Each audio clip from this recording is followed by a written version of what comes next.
I'd like to now move on to our next speaker, Andre Toet, who is the CEO of Sohar Port. A little bit about Andre, his background. He joined Ned Lloyd in 1986 and started his career as a nautical officer. After his sailing career, he worked for several Ned Lloyd Group subsidiaries in several countries in senior positions, including the Netherlands, Sudan, Thailand, and Hong Kong, so a wealth of experience. After the merger of the P&O Group and Ned Lloyd Lines, he became Managing Director of P&O Ned Lloyd Europe in 2000. And subsequently, after the takeover by Maersk, he became CEO of Maersk Central Europe. And in 2008, Andre was appointed as CEO of the Port of Rotterdam. As I mentioned, he's currently CEO of Sohar Industrial Port Company, and he also holds a position as a non-executive director of Electronic Shipping Solutions in Malta. And the topic that Andre will be talking about is operating efficiently and profitably in the current commercial environment. So I'll hand over now to Andre Toet from Sohar, please.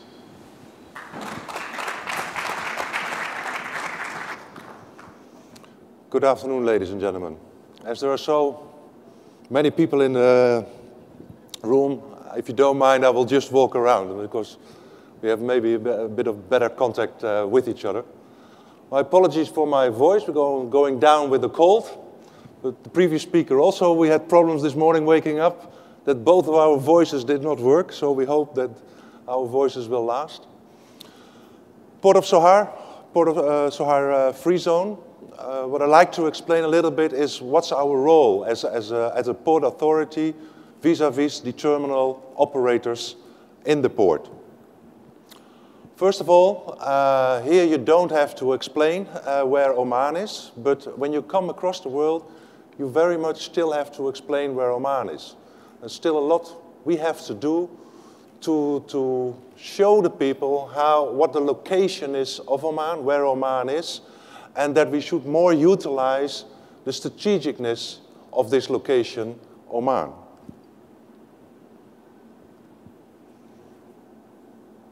And then the next thing is that you have to explain where is Sohar. And that even here in the GCC is sometimes a challenge. Where is Sohar? It's the North Batina region of Oman, and a brand new development which today is a 10 years project now. 10 years ago this project started. And it started in a joint venture between the Port of Rotterdam and the Omani government on a 50-50 basis. And that's also still the beauty of Oman, is that you can make real joint ventures, real 50-50 cooperations. First time it was only a management company, and later that evolved into what we call development company, also on a 50-50 basis. And there also, when we have now major infrastructural projects, the equity is brought in on a 50-50 basis, but also the dividend is on a 50-50 basis. And under that development company, we have then, for instance, a free zone project. I will come back to that. And this is most probably one of the most important slides for the discussion this afternoon. We operate the port as a landlord model, which is unique in the Middle East. So as a port authority, we are ensuring that the basic maritime infrastructure is there, and the superstructure is done by private entities. And that was a deliberate decision to develop the port in this way. First of all, you save government money in the investment of the superstructure. And at the same time, when Sohar was built, the idea was to get immediately major renowned terminal operators in the port. To give an example, for the containers we use Hutchison, the biggest container operator in the world. And by doing that, you tap into their network, and immediately when they start operating at your port, you get the efficiency of a global operator immediately in your port. So it was a conscious decision to start as a landlord in the port of Sohar.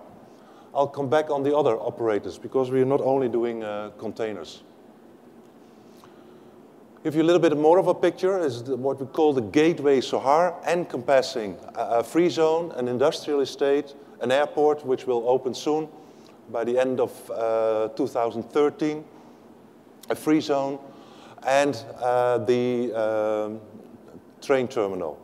It will become a part of the GCC rail network. And the beauty for Sohar is that the first stretch which will be built is Abu Dhabi, Al Ain, or Buraymi, to Port of Sohar.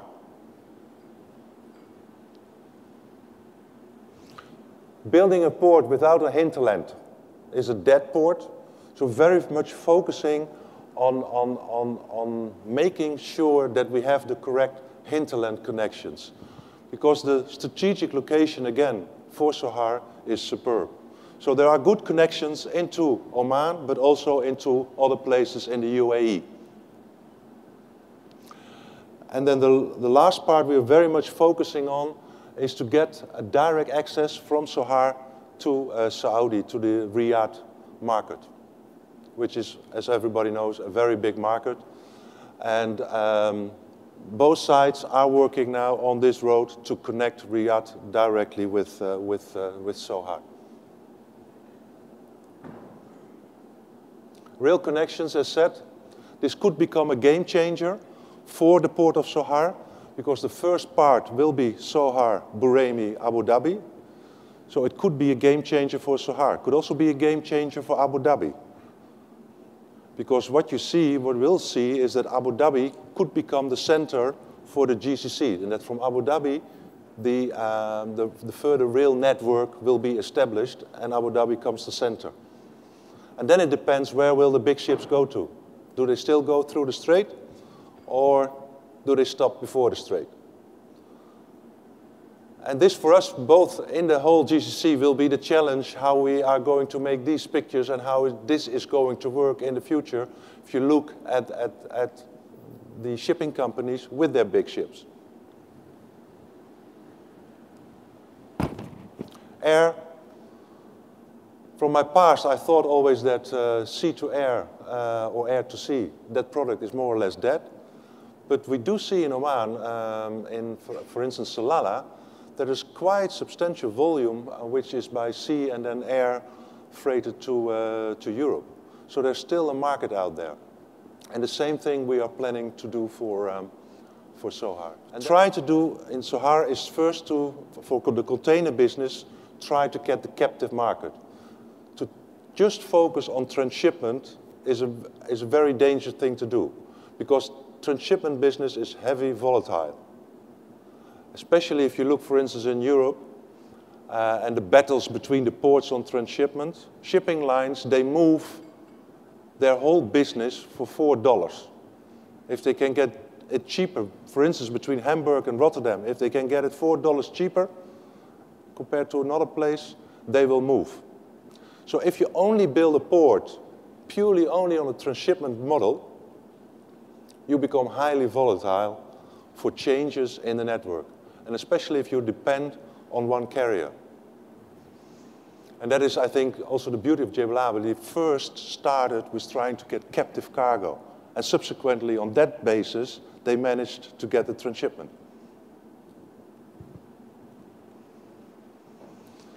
When we built the port, a conscious decision was taken to focus on three main pillars. That's one of the lessons we learned in Rotterdam, not to become a jack of all trades, but really focus the port, in this case, on three major pillars.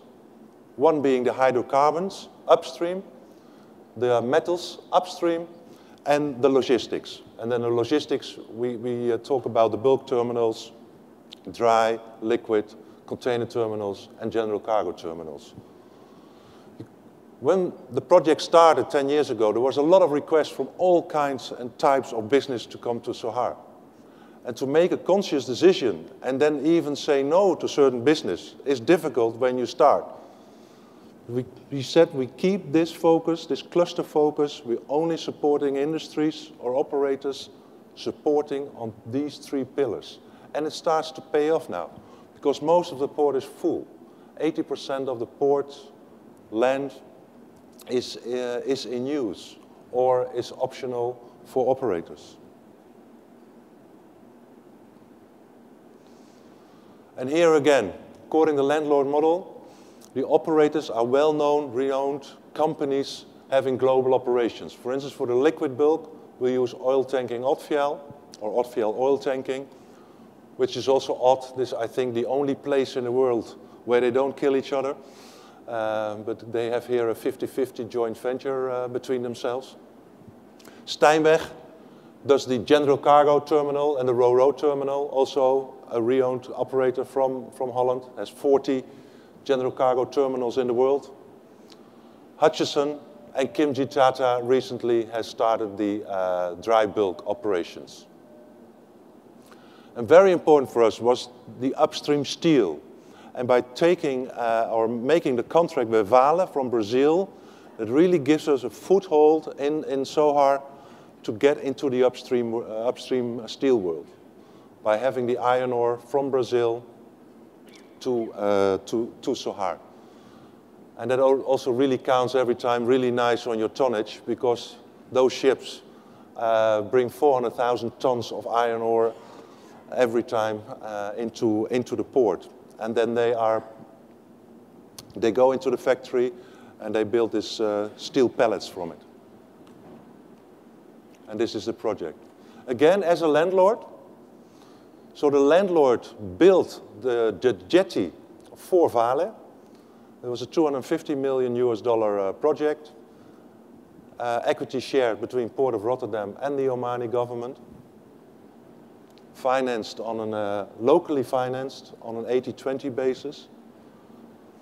So the landlord puts in the infrastructure for the jetty, and the superstructure is built, in this case, by Vale, because Vale operates also this terminal. Another project which will come up is food reserve. That's an issue for the whole region.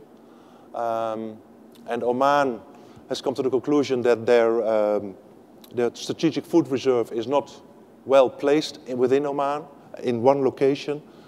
And I don't know if you recall, there was a heavy typhoon, Gonu, and that made it that Oman has to spread its strategic food reserve over 3 locations: Salalah, Muscat, and Sohar. What I forgot to tell about the container terminal operations is that Port of Muscat will be closed for commercial cargoes that will be transferred into a tourist port, primarily focusing on cruise ships, and they will still maintain the strategic food reserve for grain. And that captive cargo will then also move to Sohar. So if Sohar, as we speak today, has 200,000 TEUs, 300,000 TEUs from Muscat, and we believe that over the years, more than over 200,000 TEUs have been leaked through Jebel Ali.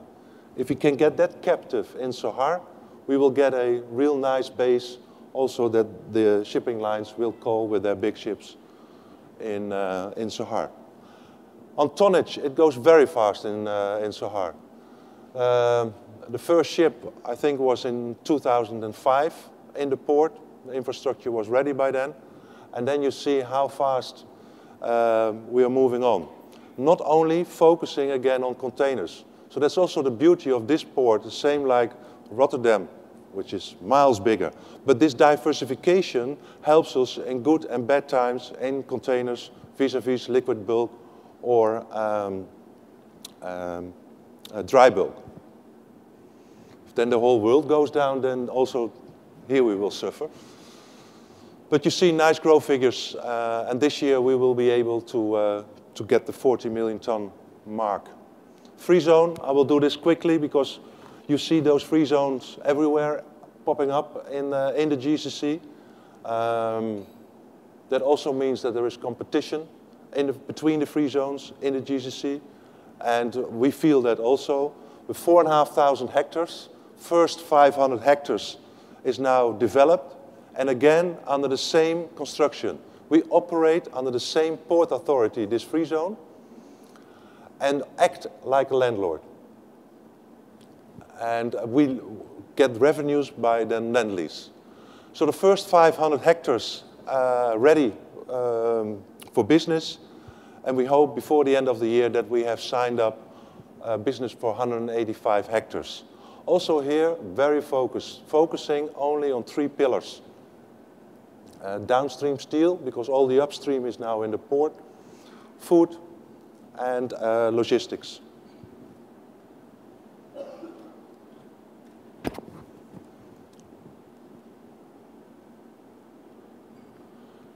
So these are the target areas which we are focusing ourselves on.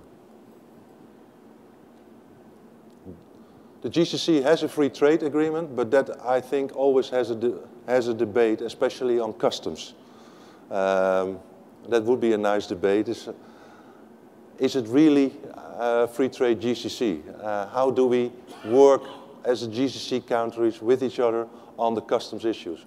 Because I think that's one of the biggest issues, and one of the biggest issues which could stop that people feel it's easy to do business with the GCC, either in Abu Dhabi or Jebel Ali or Oman or anything. What you see is that the development goes so fast in the GCC that the government bodies are struggling to keep up with the pace of adjusting to change of business. That's not only for customs, but also sanitary inspection, those kind of things.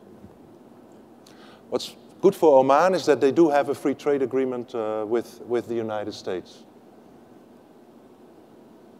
So again, I hope I could make it a little bit clear how we operate as a port operator, as a landlord, vis-à-vis the terminal operators we have in our port. Our revenue streams are port dues, land lease, and key rental lease. That are the main source of revenue stream, and that should be sufficient in order to continue growing and create this maritime infrastructure also for the future in our port. Thank you very much for your attention.